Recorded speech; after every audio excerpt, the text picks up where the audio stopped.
जय माता रानी। दोस्तों, स्वागत है आप सभी का आपके अपने चैनल श्री साधना मार्गदर्शन में। बहुत बहुत स्वागत है। माँ भगवती दुर्गा की कृपा आपके और आपके समस्त परिवार पर सर्वदा सर्वदा बनी रहे। दोस्तों, आज की इस वीडियो में मैं बात करूंगी व्रत में क्या खाएं और क्या नहीं, जाने कैसे मिलेगा माँ दुर्गा का आशीर्वाद। आप ऐसा क्या खाते हैं कि माता रानी बेहद प्रसन्न होती हैं और आपके ऊपर सदैव अपना आशीर्वाद बनाए रहती हैं। हिंदू धर्म का लोकप्रिय माँ दुर्गा उपासना का पर्व नवरात्रि पर माँ दुर्गा की कृपा पाने के लिए भक्त लोग व्रत रखते हैं और माँ दुर्गा की उपासना करते हैं। इस अवसर पर आइए जानते हैं कि नवरात्रि के व्रत में कौन सी चीजें खाई जा सकती हैं और कौन सी चीजें नहीं। नवरात्रि माँ दुर्गा को समर्पित त्योहार है। यह माँ दुर्गा को प्रसन्न करने और उनकी कृपा प्राप्त करने का पर्व है। नवरात्रि के दिनों में साधक लोग श्रद्धा अनुसार यानी अपनी सुविधा के अनुसार 9 या जोड़े में व्रत रखते हैं, माँ दुर्गा की उपासना करते हैं। इन दिनों माँ दुर्गा को प्रसन्न करने के लिए व्रत रखने के साथ साथ उनकी विशेष पूजा पाठ भी की जाती है। अगर आप चाहते हैं कि इस नवरात्रि आपसे व्रत में कोई गलती ना हो और आपकी पूजा सफल और शुभ फलदायी हो, तो जाने व्रत में क्या क्या खाया जा सकता है और क्या क्या नहीं। इसी के साथ ये भी जानेंगे कि नवरात्रि में आप ऐसी कौन सी चीजें घर में लेके आते हैं जो माता रानी बेहद प्रसन्न होकर आपके घर में सदैव अपना वास बनाए रहती हैं।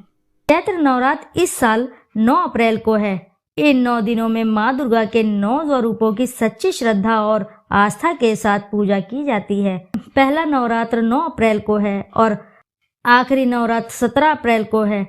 पहले दिन कलश स्थापना की जाती है और 9वें दिन कन्या भोज के साथ माँ दुर्गा की विदाई कर दी जाती है। तो आइए बात करेंगे नवरात्रि में क्या होगी माता दुर्गा की सवारी और कलश स्थापना का शुभ मुहूर्त। चैत्र नवरात्र को लेकर इस बार लोगों के बीच थोड़ा सा कंफ्यूजन है कि यह 8 अप्रैल से प्रारंभ होगा या फिर 9 अप्रैल से। पंचांग के अनुसार चैत्र नवरात्र का प्रारंभ 9 अप्रैल से होगा। 9 दिनों का यह महापर्व रामनवमी के साथ 17 अप्रैल को समाप्त हो जाएगा। चैत्र नवरात्रि प्रतिपदा को आरंभ होकर 8 अप्रैल को देर रात 11:50 पर होगा और अगले दिन यानी 9 अप्रैल को रात के समय 8:30 पर समाप्त हो जाएगी। इसलिए उदय तिथि की मान्यता के अनुसार नवरात्रि का प्रारंभ 9 अप्रैल से होगा। हिंदू धर्म में नवरात्रि के 9 दिनों का महत्व बहुत ही खास माना जाता है। इन 9 दिनों में आदि शक्ति माँ दुर्गा के 9 स्वरूपों की पूजा की जाती है। धार्मिक मान्यताओं में माना गया है कि इन 9 दिनों में माँ दुर्गा से जुड़ी सभी शक्तियां जागृत हो जाती हैं। इसलिए इन 9 दिनों में माँ दुर्गा की संपूर्ण विधि विधान से पूजा करने से आपकी सभी मनोकामनाएं शीघ्र ही पूर्ण होती है। तो आइए जानते हैं इस साल चैत्र नवरात्रि में माँ दुर्गा का आगमन किस वाहन से होगा और कलश स्थापना का शुभ मुहूर्त क्या रहेगा। चैत्र नवरात्रि में माँ दुर्गा इस बार घोड़े पे सवार होकर आएंगी। माँ दुर्गा का वाहन इस बात पर निर्भर करता है कि नवरात्रि का पर्व किस दिन से आरंभ हो रहा है। पंचांग के अनुसार इस साल नवरात्रि का आरंभ 9 अप्रैल मंगलवार से हो रहा है। इसलिए माँ दुर्गा का वाहन अश्व यानी कि घोड़ा होगा। माँ दुर्गा की घोड़ी पर सवारी को आने वाला साल के लिए शुभ संकेत नहीं माना जाता है। घोड़े पर देवी का आना युद्ध छद्र भंग यानी कई स्थानों पर सत्ता परिवर्तन का संकेत दे रहा है। इस साल देश में आम चुनाव होने हैं। माना जा रहा है कि चुनाव के नतीजे में काफी आश्चर्यजनक हो सकता है। इसके अलावा घोड़े पर माँ दुर्गा का आना राष्ट्रीय आपदा साथ लेकर आता है। पूरे देश को कोई भयंकर प्राकृतिक आपदा झेलनी पड़ सकती है। जबकि शारदीय नवरात्रि में इस बार माँ का आगमन गुरुवार को होने से माँ की सवारी डोले पर होगी। माँ का डोले पर भी आना एक साथ भयंकर परिणाम लेकर आता है। हाथी और नाव की सवारी पर माँ दुर्गा का आगमन शुभ संकेत देता है। आइए अब जानते हैं कलश स्थापना का शुभ मुहूर्त क्या रहेगा। पंचांग की गणना में बताया गया है कि इस बार कलश स्थापना के लिए सिर्फ 50 मिनट समय मिल रहा है। कलश स्थापना सुबह 6:12 से लेकर 10:23 तक कर सकते हैं। 4 घंटे 11 मिनट का यह मुहूर्त सामान्य मुहूर्त माना जा रहा है। वहीं घटना स्थापना के लिए अभिजीत मुहूर्त रहेगा 12:03 से 12:53 तक, कुल 50 मिनट का है। इस बार चैत्र नवरात्रि में पहले दिन सेवार सिद्धि योग और अमृत योग का शुभ योग भी बन रहा है। यह सर्व कार्य सिद्धि योग के लिए बहुत ही शुभ माना जा रहा है। आइए अब जानते हैं नवरात्रि के व्रत में कौन सी चीजें खा सकते हैं। नवरात्रि के व्रत के दौरान केवल शुद्ध और सात्विक भोजन का ही सेवन करना चाहिए। नवरात्रि के व्रत में सामान्य नमक के बजाय सेंधा नमक का इस्तेमाल करना चाहिए। व्रत के दौरान समा के चावल भी खाए जा सकते हैं। व्रत में इन चावलों की खिचड़ी और खीर बनाकर खाई जाती है। व्रत के दौरान साबुत दाना भी खाया जाता है। इसकी खिचड़ी स्वादिष्ट बनती है। व्रत में आप मूंगफली और आलू के साबुदाने की चिप्स व पापड़ का प्रयोग कर सकते हैं।